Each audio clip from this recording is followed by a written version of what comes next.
a partir de las 19 horas, el programa de resultados preliminares, mejor conocido como el PREP, empezó a arrojar los primeros resultados en el Estado de México. Las primeras actas en contabilizar fueron las digitales y aquellas que se pusieron a disposición del electorado mexiquense que vive en el extranjero y que recibió el sufragio hasta la noche del 3 de junio. Al momento, en el Estado de México, los resultados son de 16 distritos con captura. El PAN cuenta con el 7.5% de la votación.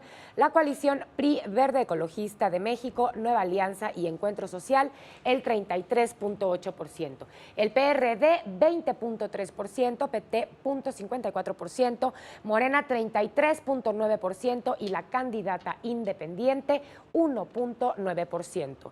En Coahuila, los resultados para gobernador arrojan al momento el PAN 26.8%, PRI 59.1%, PRD 2.9%, PT 2.1%, Partido Verde Ecologista de México 1.2% y Nueva Alianza 1%.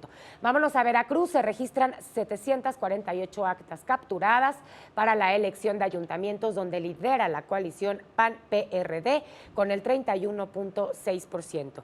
En Nayarit aún no hay registros en el PREP por la diferencia de horario con el centro de México.